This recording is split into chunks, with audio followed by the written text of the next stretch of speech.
شروع اللہ تبارک و تعالیٰ کے نام سے جو بڑا مہربان نہایت رحم کرنے والا ہے۔ قرآن کریم میں جو قصص الانبیاء بیان کیے گئے ہیں ان میں سے ایک اہم ترین قصہ حضرت اسماعیل علیہ السلام کی قربانی کا ہے۔ حضرت اسماعیل علیہ السلام کے بارے میں وہ معلومات جو مطالعہ کی کمی کی وجہ سے ہماری نظروں سے اوجھل ہیں وقتاً فوقتاً قصص الانبیاء کی اس سیریز میں بیان کی جائیں گی۔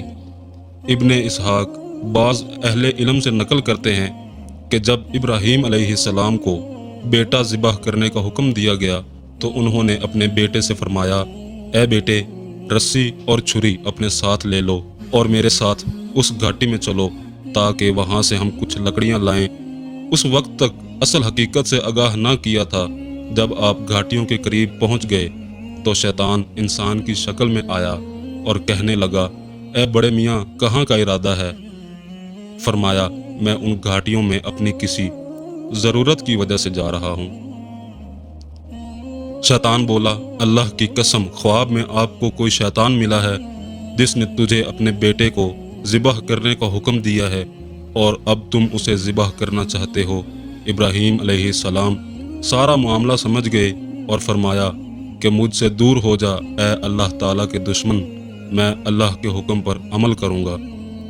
جب ابلیس یہاں سے نا امید ہوا تو اسماعیل علیہ السلام کے پاس جا پہنچا جو پیچھے رسی اور چھری لے کر آ رہے تھے اور کہا کہ اے لڑکے، کیا تجھے معلوم ہے کہ تجھے تیرا باپ کہاں لے جا رہا ہے؟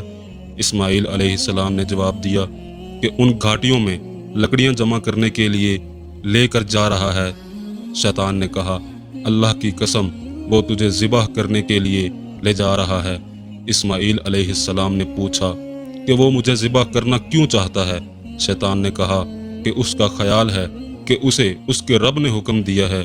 اسماعیل علیہ السلام بولے، تو پھر اللہ کے حکم کے آگے سر تسلیم خم ہے۔ جب یہاں سے بھی نا امید ہو گیا تو ہاجرہ سلام اللہ علیہا کے پاس آیا اور کہا، اے اسماعیل علیہ السلام کی والدہ، تجھے کیا معلوم ہے کہ ابراہیم علیہ السلام اسماعیل علیہ السلام کو کہاں لے گئے ہیں؟ شیطان نے کہا کہ وہ اسے ذبح کرنے کو لے گئے ہیں۔ ہاجرہ نے کہا، ہرگز نہیں، ابراہیم بہت محبت کرنے والا ہے۔ شیطان نے کہا، لیکن وہ یہ سمجھتا ہے کہ اس بات کا حکم اسے اس کے رب نے دیا ہے۔ ہاجرہ نے کہا، اگر خدا کا حکم ہے تو پھر اس کی اطاعت کرنا ضروری ہے۔ ابلیس غصے کی حالت میں واپس لوٹ آیا اور اسے اپنے مقصد میں ناکامی ہوئی۔ ابراہیم علیہ السلام اور ان کی آل شیطان کی چال سے بچ گئے۔ جب ابراہیم علیہ السلام اپنے بیٹے کو لے کر گھاٹی میں پہنچے تو اس وقت فرمایا، اے میرے بیٹے، میں نے خواب میں دیکھا ہے کہ میں تجھے ذبح کر رہا ہوں، اب تمہاری کیا رائے ہے؟ بیٹا بولا، اے ابا جان، آپ کو جس چیز کا حکم دیا گیا ہے آپ وہ کر گزریں، انشاءاللہ آپ مجھے صبر کرنے والوں میں پائیں گے۔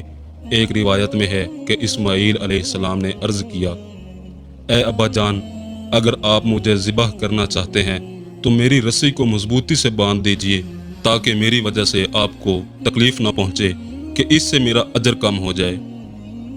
موت کی سختی شدید ہے اور مجھے اس بات کا یقین نہیں کہ میں اس وقت نہ پھڑپھڑاؤں اور چھری کو تیز کر دینا تاکہ آپ مجھے آسانی سے ذبح کر سکیں، اور مجھے ذبح کرنے لگیں تو مجھے پیشانی کے بل لٹا دینا، چہرے کے بل نہ لٹانا، کیونکہ مجھے اس بات کا خطرہ ہے کہ اگر آپ نے میرے چہرے کو دیکھ لیا تو اللہ کے حکم کو پورا نہ کر سکیں گے، اور میری قمیض کو اچھی طرح لپیٹ دینا، ورنہ خون کے چھینٹے اس پر پڑیں گے تو میری والدہ کو بہت غم ہوگا۔